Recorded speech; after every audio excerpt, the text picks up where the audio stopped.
Sa pamamagitan ng online CLF World Conference na ginanap ng nakaraang Hunyo, ang puso ng mga Christian leaders ay bumalik muli sa salita ng Panginoon. Ang apoy ng Greater Awakening ay lumalawak na sa buong mundo. Dumating na ang panahon kung saan walang kinalaman sa denominasyon, doktrina o sektor, ang mga Christian leaders ay maaaring maging iisa sa salita upang ma-overcome ang kahirapan ng ngayon at malutas ang problema ng bukas. Kailangan nating i-overcome ang malungkot na kinabukasan kung saan ang mga kabataan ay aalis mula sa iglesia. Kailangan nating i-overcome ang sekularisasyon na nakakasira sa mga iglesia. Kailangan nating i-overcome ang kabigatang pangpinansyal at mga problema na nag-iimpluwensya sa ating mga miyembro. Ang CLF ay isang cross-denomination conference na gumagabay sa mga Christian leaders upang matuklasan nila ang puso ng Diyos sa loob ng salita. Ang mga salita na naipapangaral sa CLF World Conference at ang Fellowship of Faith na nagaganap sa kalagitnaan ng mga Christian leaders ay magpapakita sa inyo ng bagong pananaw. Ngayon ay hindi oras upang matakot, pero ito ang oras na ma-overcome sa pamagitan ng pananampalataya.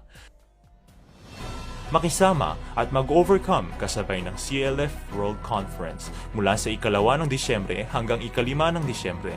Upang mas makilala ang programa, bisitahin ang CLF Philippines sa Facebook. Makisabay sa worldwide fellowship na ito, sumasakop sa mundo gamit ng Ebanghelyo. Ay, magandang gabi sa inyo. Narito ako ngayon sa Barkadahan Bridge, going to C6, at gusto kong ikwento sa inyo na meron kaming programa na Linis, Bahay, Linis, Buhay. Ito ay gaganapin sa December 10 at isang barangay ang ating i-adapt at maging sa ating mga 27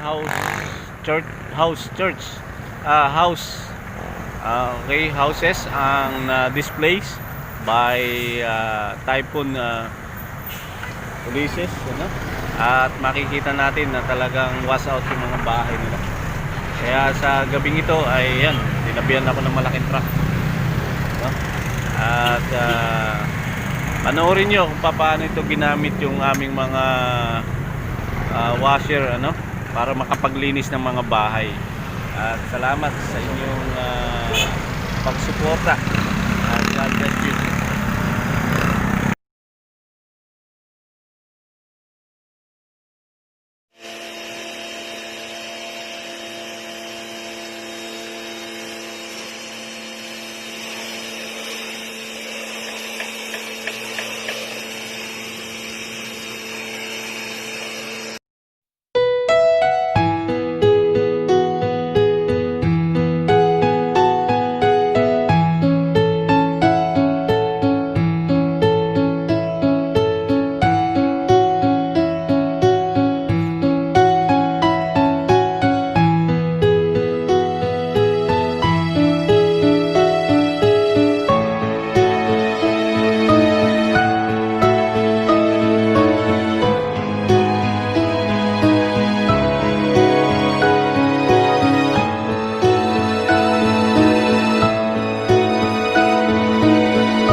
Ilan libo ito, sir? Ilan libo yung ano nyo? Hindi mo boss yung Ito, 1,000 ito. Ay, hindi dito dala. Hindi sa amin, tuloy sa amin boss. Ang ganda rin sa inyo, ah. Mga ano, old style. Ito, ano, 1,000 ito, no? Grabe. Ayan po, ang 1,000 ano, yero. Ayan. Kung 1,000 ito, mga 500 plus to, no? Tama nga. 2,700? Wow.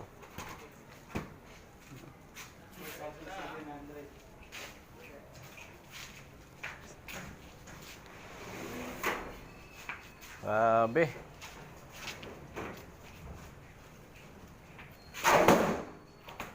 $2,700.